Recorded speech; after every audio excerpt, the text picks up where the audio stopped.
Hello and welcome. It is the 22nd annual Garden State Film Festival. This year there will be 200 films from over 14 countries screening the weekend of March 21st to the 24th of this year. I am your host, Emily DeSimone, and I'm here with Kevin Lutz of The Short Time.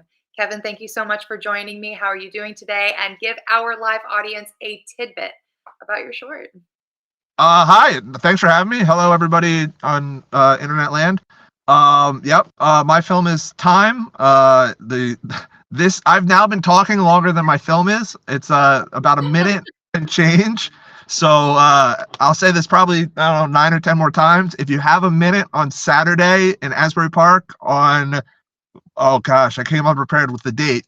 Just spend your next 12 Saturdays in Asbury Park at around noon at the Berkeley Theater, and you can catch my film. Don't worry, I'll give everybody the details, exactly where, exactly when, right at the end. There we go. So, Kevin, tell me, what inspired you to write Time?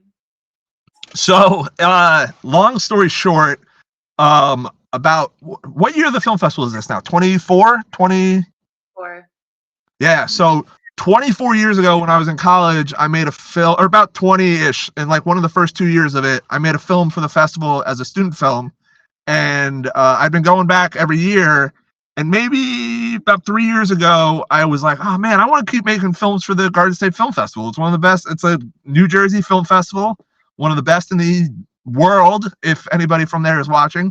But I wanted to just kind of challenge myself to make a film every year to get in it. It's ended up being like biannual, but I usually try and every 2 years try and get a part of this film festival because it's so fun to be there. So that's what I usually do, or the last 2 or 3 times is I've given myself like a parameter of I want to make it with, a minute long, shoot it by myself, star by myself, or something like this one.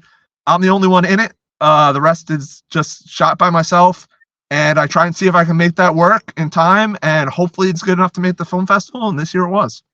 Absolutely, and congratulations on being accepted. And it's awesome that you are coming back so often over the years. I mean, how did you initially find the Garden State Film Festival?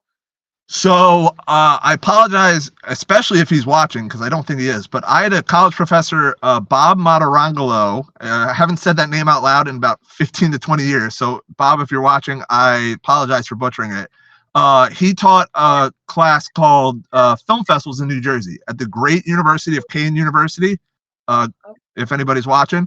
And part of that class, we would volunteer at the Garden State Film Festival. Probably the first year it was there, because he was either on the board or he was helping to launch it. I forget all those details. But anyway, that's how I found out about the Garden State Film Festival.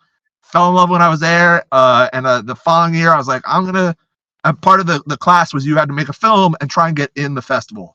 Part of their student. I don't know the parameters for the student film festival there anymore, but if you're a student watching, it's a great opportunity to try and get in a real world, professional film festival. And so that's what I did back then. That's awesome. I mean, thank you for loving us. I'm so glad that you love everything that we do to the point where it's like you just can't get enough of us. And clearly we can't get enough of you because we keep accepting you back in. And you know what? I watched Time. I thought it was this great little like short, but I can't really be the one to talk about it. So, you talked about how it was, kind of going about, what was it like doing it just by yourself? Do you typically film just by yourself? So no, the reason I did that was, so outside of here, or outside of this film festival, I usually do make films with bigger people and everything like that. But when you do that, you have to work around their schedule. And I was like, well, it's easy to only say no or yes to myself. So that's why I kind of did it. So I could make it when I was available and I didn't have to clear it by anybody. So that's really the parameters there. And what was it like? What has it been like for you since college? So you talked to me a bit about how, you went to college, you took this class. Sure. Did you go to college for film, film editing, TV, such? Yeah, so I started off once again at the tie for the greatest university in the country, Ocean County College, and I started off there and got my associate's degree, and then I went to Kane and I studied film and television, and then When I graduated, I freelance in film and television. I've worked primarily in sports documentaries is my field, but I've also worked in scripted and whatnot. Um, Different productions and shows throughout the last 15 or so years. Primarily, the show I work on is called Hard Knocks. It's on HBO. It's about NFL teams every year. But I've worked on several other shows like that. So with like time, for example, how long? I know you're saying it's only it's a tiny one. It's about a minute or so long. How long did it actually take you from writing to filming to Sure. editing? Like, how long was that process for just a 1 minute film? So, so so to answer that question first, I want to say something I completely forgot. And again, if anybody, any young student filmmakers out here watching, the advice that I learned from my professor, which carries out, is film festivals are always looking for 1 minute films because they got to fill those blocks somehow. Like the movie after me, make sure you stick around and watch. It's a vampire movie. I don't know the name, but I'm sure Emily will tell you. Um, that's going to be a certain runtime, and they have to get to an hour and a half or 2 hour blocks. And to Hmm, fill that time, the shorter your film, the better chance you have. Uh, okay. Hopefully, that wasn't the only reason I got selected here, but it probably didn't hurt. But anyway, so I that's why I made it 1 minute. Well, that's why I always try to aim for those 1 minute because it always helps your chance. I mean, also it should be good, but the shorter the better. Someone once told me when I was working professionally, the key to a good film, again, I feel like I'm giving lectures. Key to a good film is you have a great beginning and a great ending, and keep them as close together as possible. So that's what I try to do with this one is try and make it a good, fun, entertaining, minute long thing. Now, as far as how long it took me, um, one of the parameters, one of the things I do, I guess professionally, is I shoot time lapse videos.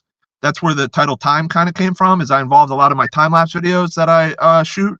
So that part of the film was shot over, I mean, almost a full year. Mhm. The concept of using those to get within the minute long thing, that I probably from start to finish maybe a week, like something like that. Again, I my goal here was to try and do it around other things, so it's like when you study for a test over the weekend and you're like, oh, I'll study for 20 minutes and then I'll watch TV and then I'll study for 20 minutes. That's kind of how this film was made.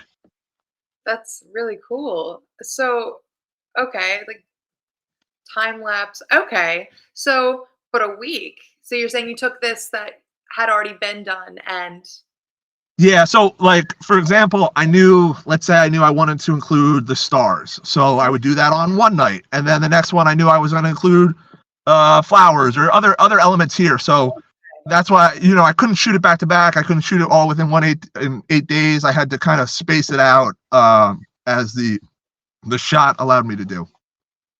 so Oh, you well, had now I'm apologized. dark. It's okay. So you had apologized for lecturing, but I mean, it seems like you have such, you have like some work, like a bit of a career, if I can say, like in working on you said sports. Yeah, Um, that's primarily what I work on is sports related documentaries, but also, other scripted and television beyond that. Right, like you have an education in this and you've been working in it for years. So I mean, with that said, I'm sure that you're saying, throw in a minute if I have any advice. But I mean, besides, telling people to put together like a short, what advice do you have to give on the biggest challenge you've ever faced in your years working in this kind of industry that you wish you could go back and have told yourself then? Ooh. All right. So I this might work for not just making films, but it works for making films as well. And it's something I learned very early on. There's always going to be someone who's smarter than you, stronger than you, taller than you, faster than you. You can't control any of that. The only thing you can control is that nobody works harder than you. And that works on a film set, that works for pretty much anything outside of there. You know, you may not be the best eye or the best cinematographer, but as long as you try on that day to be the best cinematographer, you're probably going to be heads and tails above everybody else. That's a great piece of it. That's actually one I haven't heard yet. Thank you for Oh, that piece of advice. So, you know, time. Was it just to throw into this film festival? I mean, what are your future plans with this short? I mean, honestly, yes. I think somebody asked me, or I don't know if they do it this year or not. Somebody asked me for a trailer for this, or maybe on the last one, and Uh-huh. I was like, well, the trailer's longer than the film. What do you want me to do with that? So, like, my goal is just, especially with this, with pretty much anything you make at this point in my life, is you're just trying to entertain people for, a minute on a Saturday in April or March. So that's the goal here, is just hopefully people leave this film and they say, I didn't waste my time before the vampire movie started. And I apologize to whoever made that vampire movie that airs after me for not getting your name right. But people should see that. It sounds really good. So, I mean, since you're talking about, you hope people walk away with not having wasted a minute, what else do you hope that they take from your actual work itself? Oh, well, I mean, we don't make things in a vacuum, as far as I'm understand, as my concern. You hope that people look at it and they're like, "Oh, that was well executed. That was, pretty." It's tough to sit here and be like, in the minute, I hope they re-examine their concept of life. Like, I hope they really take back and they examine their entire. No, I just want to make a minute that's fun. That's about it. I hope people look at it and they say, "Oh, he worked clearly hard on it and it was enjoyable." Well, I mean, if the short film is as enjoyable for everyone else as it has been to have you here with me, I'm sure everybody's going to have an absolute blast watching it. So, Kevin, thank you so much for joining me. You guys, you can check out the short Time at the Kingsley Ballroom at the Berkeley Hotel on Saturday, March 23rd during the 12:15 p.m. to 2:15 p.m. block. Kevin, I hope to see you at the Garden State Film Festival this year, where I'm sure you're going to continue to entertain. And there will be 200 films screening across 8 venues, including hosting parties, panels, events, and more. Guys, get your tickets at gsff.org/tickets.